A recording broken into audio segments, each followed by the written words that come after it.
تاریخ کے سینے میں کچھ زخم ایسے ہوتے ہیں جو صرف وقت گزرنے سے نہیں بھرتے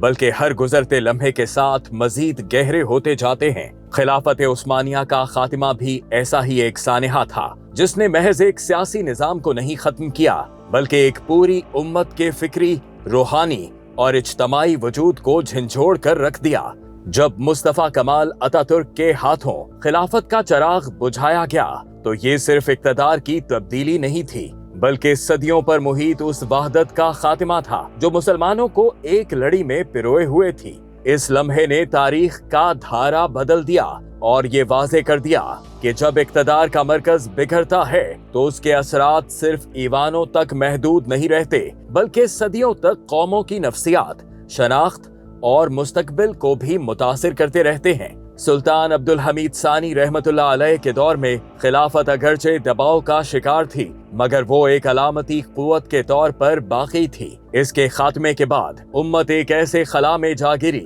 جہاں نہ کوئی مشترکہ قیادت رہی اور نہ کوئی متحدہ سمت۔ نتیجتاً مسلم دنیا جغرافیائی سرحدوں، قومیتوں اور مفادات میں بٹتی چلی گئی۔ یہ تقسیم محض نقشوں کی حد تک نہ رہی بلکہ دلوں، سوچوں اور ترجیحات تک میں سرایت کر گئی اور امت ایک اجتماعی قوت کے بجائے منتشر اکائیوں میں تبدیل ہو گئی۔ بعد کے زمانے میں عدنان مندریس جیسے ترک رہنماؤں نے اس ٹوٹے ہوئے رشتے کو جوڑنے کی کچھ کوششیں کی۔ اذان کو دوبارہ عربی میں بحال کرنا یا مذہبی شناخت کو جزوی طور پر زندہ کرنا ایسے اقدامات تھے جو ماضی سے تعلق کی علامت تھے مگر یہ سب ایک مکمل نظام کی واپسی کے لیے ناکافی ثابت ہوئے۔ ان کی جدوجہد اور پھر ان کا انجام اس حقیقت کی نشاندہی کرتا ہے کہ جب نظریاتی بنیاد کو کمزور کر دیا جائے تو اس کی بحالی ایک طویل اور کٹھن سفر بن جاتی ہے۔ علامہ محمد اقبال رحمت اللہ علیہ نے اسی بیداری اور داخلی انقلاب کی ضرورت کو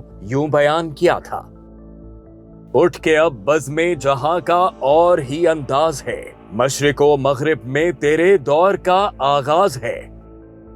یہ اشعار ایک ولولہ انگیز صدا ہیں جو محض جذبات کو نہیں بلکہ شعور کو جھنجھوڑتے ہیں۔ آج کا مسئلہ صرف یہ نہیں کہ ہم ماضی کے زوال پر افسوس کریں بلکہ اصل چیلنج یہ ہے کہ ہم اپنی موجودہ کمزوریوں کو پہچان کر ایک نئی فکری اور عملی سمت اختیار کریں۔ خاص طور پر مشرق وسطیٰ کی کشیدہ صورتحال اور ایران کی جنگ ہمیں باور کرا رہی ہے کہ جب تک امت اپنی شناخت، مقصد اور قیادت کو ایک محور پر جمع نہیں کرتی اس کی طاقت بکھری ہی رہے گی،